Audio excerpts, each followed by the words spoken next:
Welcome back to Shaman King Anime Review. Well, this is Shaman King 2021 Anime Review, episode 40. Reviewing the fourth episode, Humility. I was supposed to review this episode last week, but it's not my fault the fact this was delayed for over a week. Yeah, by far the only one basically that's been like this, where it took a week after the episode officially aired to finally talk about it. This is actually the fault of the two websites, basically, that did not want to upload this episode for some reason. I checked Friday, wasn't there. Saturday, was not there. I checked Sunday, it still wasn't freaking there. I'm like, what the heck is going on here? And apparently, yeah, it was finally uploaded like 2 days ago. I'm like, what the heck took so freaking long to get this one uploaded? Was the translation taking so long with this episode? Was that the reason why? Or was it due to, I don't know, maybe the fact that maybe there's some legal battles going on? I have no idea. But talk about this episode, Humility, covering chapters 222 to 228 of the manga. Which, by the way, as of this episode, for the manga itself, there is exactly 72 chapters left. Yep, 72. And, okay, so here's a question. Like, how much is left for this arc?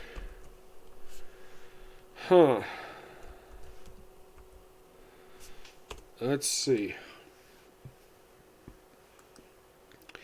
So this one went to 227.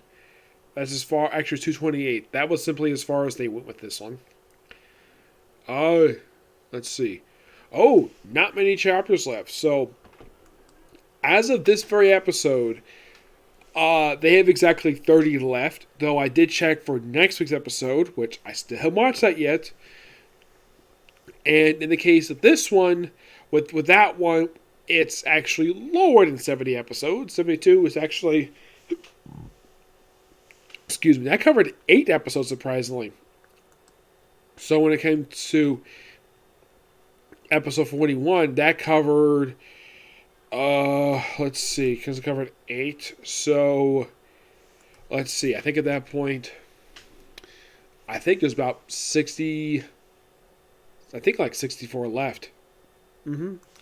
Yes, 64 left. That's pretty much how much is left in the manga.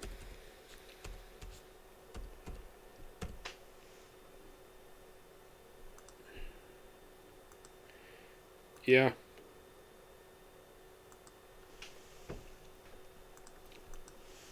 This episode does continue the fight where you have Team The Ren versus... they've heard of these people as the Wisdom Kings. They're one of the 4 teams that basically are part of the Gajra. Yes, there's also the Devas and 2 others explained by Ryu.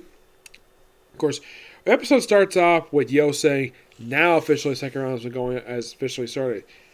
When, according to Ro, he's pointing this out though, it's been going on for quite a while.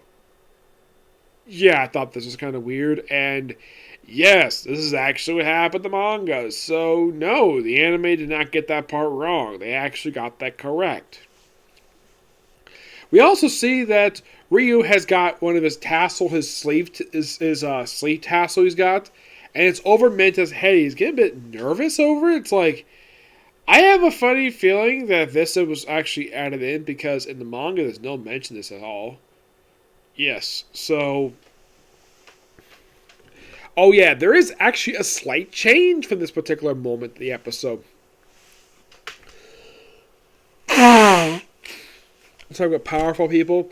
Now, also, Takamo's, her spirits are actually here at this particular scene. In the anime, they were removed. And when they had the moment where Anna is like hitting Yo on the head, she also hit on the head Tamako's spirits. One in many ways. One of the looks like I don't know. The characters remind me of Ryan Skippy. If you don't know who those characters are, they're classic Nickelodeon characters. And one of them looks like Ron, the one who's got the brownest skin. I don't remember what type of character he is, but I don't remember watching any Ron and Skippy per se. It's just these two characters remind me of Ron and Skippy because I know what the characters look like and I know the names. So that's where I got that from. In the manga, the crotch the karate chop hit not only Yo on the head but also Spirit too for no apparent reason. Now, was the Spirit do anything perverted? No, it just basically Anna just felt like hit him in her head. And also, there's also another bit of a change here, where also in the manga, Yo's head hits um the the seatings, like I don't know, his I think like the barrier, the concrete barrier that's there.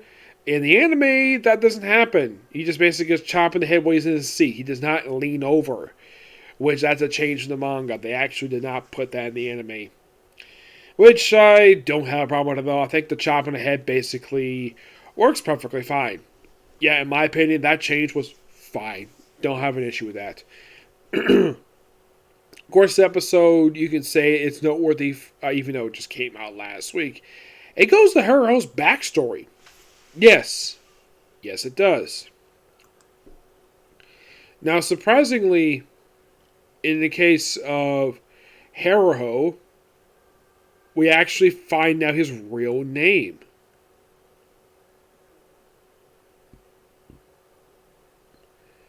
And you're thinking, what? Now, Iron Man Janie is briefly in the episode.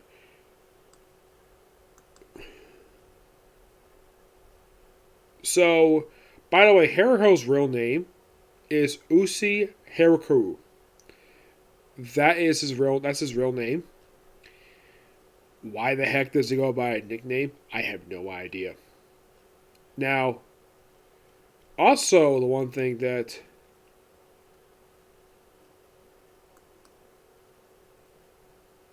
now Perka herself does briefly appear in the episode with the little kid. Mm-hmm.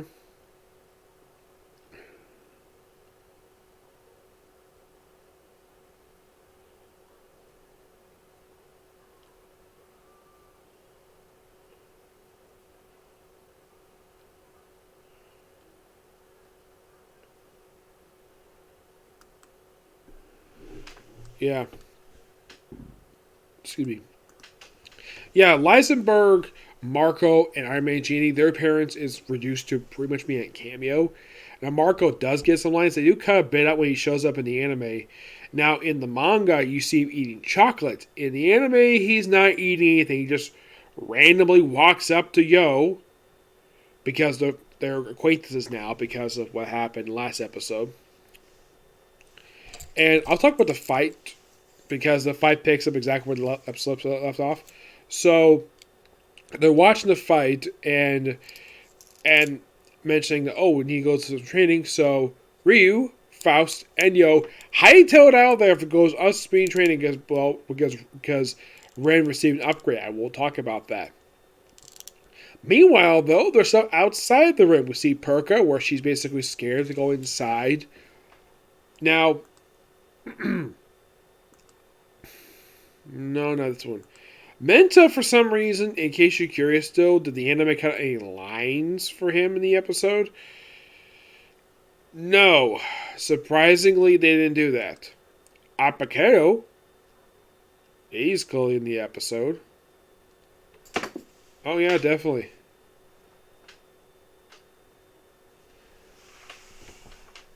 Apparently, it's a girl. The mistake they've heard of as a boy. It's just kind of weird, to say the least. And this character is like, if you're curious though, how this character is, because the show is set in the year 1998, she is only 2.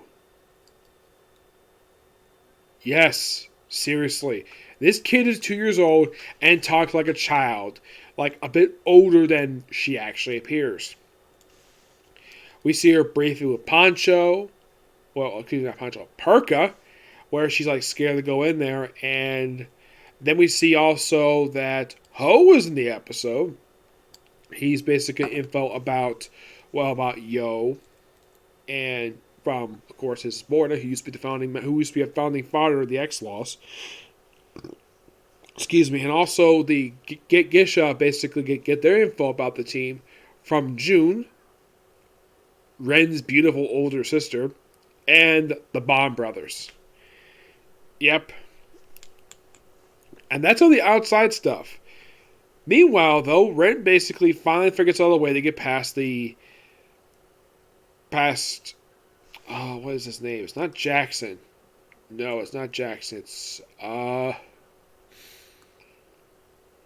Yanich. Yeah, the guy with the big ears who looks like a freaking mouse.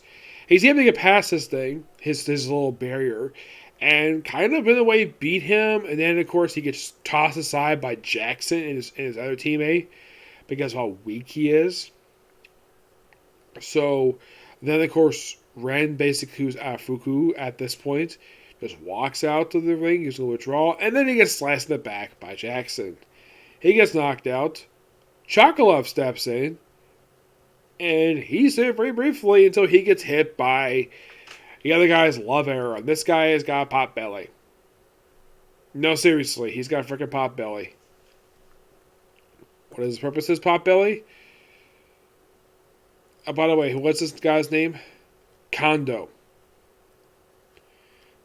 Yes, seriously. Yeah, I'm looking online. Apparently this guy never appeared in the original anime. Nope, never did. I mean, who does he remind me of? Appearance-wise?